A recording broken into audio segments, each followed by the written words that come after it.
name is Cheryl Ann Johnson. In Yame Selassie, and I was born in Detroit, Michigan. I am from Atlanta, Georgia. I am a Georgia peach, a Southern belle, and I claim my Southern belleness because I believe that my African ancestors were the ones who brought culture and hospitality and love to the South. I didn't really have a religious life as a child. My parents were Episcopalian, but I know I did get baptized and confirmed, but I was never forced to go to church, so I pretty much didn't go to church. And if I look back as an adult on it, I was in touch with some things and really liked to be by myself, but I didn't really have a religious upbringing as a child. So I was not brought up in the Christian church. I will say to anyone, I was brought up in a home of good values and high morals, high ethics. I saw my parents very involved in the community, committed to the positive growth of the community. And my mother loved nature.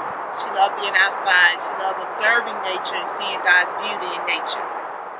So the closest that I ever came to any type of fundamental religion was as a child, believe it or not, when my father took me off to be trained in transcendental meditation. And to this day, I sort of laugh that the only time that my father actually ever mentioned spirituality was this sojourn into transcendental meditation. But it was okay because it taught me at a very early age to sit still and to breathe. I think it was probably in my 30s, and I've always known that there was something greater than me, a creator, supreme being, and felt connected to a lot of things that I couldn't necessarily see. And I had been in the streets for a long time, and I felt a void. I felt a very large emptiness on the inside of me, and I knew that if I didn't do something about it, that it was going to go south. It was on a slippery slope at that time. So I started to investigate within myself, you know, what is this really all about? Why am I here? It's time. This thing that I'm holding in my hand, this telephone, this camera, it is quite powerful. Social media is powerful. We can do something with this. If we want to change, we can really, truly make it happen. You know, we sit out here and talk about, oh, we need the next so-and-so and this and that. No, you don't. No, you don't. Start in your own home. Start with you. Okay. So in this tradition, you know, we all have ancestors. We all have generations of people that we come from. As we say, part of our responsibility is to ask for light and elevation for their spirits. Before I came to this tradition, I had a habit of going to the ocean. I would go to the ocean on a regular basis. I would go to the ocean, I would take some type of offering. I would stand there with my hands lifted and say, I pray for my ancestors who did not make the middle passage. It was just an ongoing thing I had, because I truly believe that there are those of us, there are two things I know. I know that those who made it across the ocean during the middle passage made a choice. It was a conscious spiritual choice. It was a conscious choice to survive. And so I try to tell students and people I interact with that those of us who are standing as witness to their survival here and now have to understand that that was a choice. As bad as we think things are, it ain't as bad, excuse me, and I say ain't, and I do have, you know, advanced degrees, but it can't be as bad as being on a boat packed in like sardines for 3 months. Whatever it is that we're experiencing, it cannot be as bad. So I say that those of us who stand here and witness to their survival have to say that we were the strongest, the most creative, the most spiritually based. We knew God before we got here. Then nobody had to teach us God. We understood God. We understood prayer. We understood how to cloak and send ourselves someplace else when we needed to. My connection with the ancestors is very deep. I, even at a very young age, felt that I was being watched. And it wasn't a paranoid feeling. It was just, I could feel a presence, or a presence of more than one entity watching me. And it used to cause me to want to really do things perfect. If I was cleaning up, I really wanted to get in there and do the very best I could, because somebody was watching me. And I got really connected to my ancestors when I did that time. Up in the mountains in West Virginia, it was prior to being a prison, and prior, it was sacred Native American burial grounds. And my ancestors really became very vocal with me at that time. I am part Ojibwe, and part of the Chippewa tribe up from Canada. And that was when I really strongly heard the voices of my ancestors. I started to learn some of the traditions of my people, to pour for sweat lodge and go for initiation and ceremony.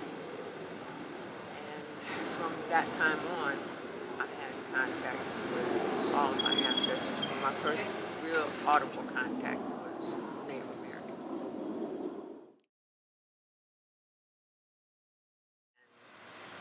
Then I went to prison in 1980, and I had all the opportunity in the world to start on the journey. And I was up in the mountains in West Virginia, a very conducive place to be in nature and to be inside of myself. And I had a 4-year sentence, so that was really the onset of me going deeper into the reality of my spirit and making that connection. The ancestors who did not make the middle passage are the biggest ebo that has ever been made in the history of humankind. People say, well, what's an ebo? When we are getting ready to do our work in ceremony and ritual, in this tradition, oftentimes we are asked to make an ebo. We are asked to sacrifice an animal, or we are asked to bring something to the river. We are asked to wear white for 7 days, or whatever it might be, to show our intent for the work that's being done for us. Our ancestors, the ones who did not survive, their life, as far as I'm concerned, their life force was my ebo. I don't owe anybody anything. They owe me. They owe me. They owe my generations after me. Because indeed, the blood, sweat, and tears of those who did not survive allowed those who did survive to come and build this country. My religion is reality, and love is the base of it, and the medicine to it. And I think all of life tells stories of love and divinity. And if you are aware and you open yourself up to learn every day, you find religion, as it were, the word, the deep root of the word has a lot of different meanings, but religion usually means an organized group of people with a collective thought. But as I say religion, I think you find spirit everywhere. And spirit is really undefinable. It doesn't have a dogma. It doesn't have limitations on what you can learn and how you must believe. It just is a teacher in and of itself. we got to stop letting other folks tell us who we are. Stop telling us we not pretty enough, skinny enough, our hair don't look like everybody else, or whatever. No, because you know what? We are holding this country together. If all the black women went crazy, that would be the end of this country. I'm telling you. If Michelle went crazy, and I know there's times when, you know, Michelle and our president, our first lady, are sitting there, and our president is having to tell her, now, Michelle, I'm gonna need you to rein that energy in, because we understand who she is. So we all gotta understand that we have that energy, and that's why some people are trying to take us out. Some people are trying to take us out. Some people want to get rid of us because they know once they get rid of us, what else is there left? They can do whatever they want to do. They can create whatever world they want to create. Y'all don't even need to be here. We can just make some artificial people out, you know, just create something else altogether. But it's our job to raise our children, not to get caught up in this cycle, to give them the tools, and for us to understand our power. And I would say that to any of my sisters, whether they're in this tradition or not in this tradition, understand your power and connect to that greater power. And whatever name you want to call it, I know how I call it. I know I call it tomorrow. But whatever power you call, it's the same power. You don't have to look at me and my wife and be like, well, no, baby, I'm praying for you. I got this whole community close. You know, so no, we all praying. We're praying for us. Collectively, we're praying for us, because this is not a tradition of I. This is a tradition of the collective. So, Message.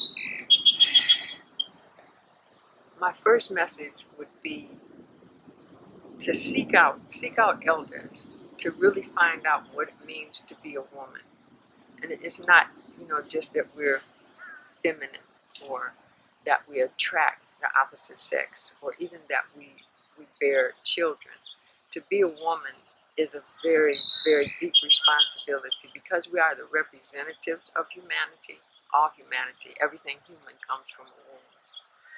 And there is, you know, we buy cars and we find out the owner's manual and how to operate this and how to operate that.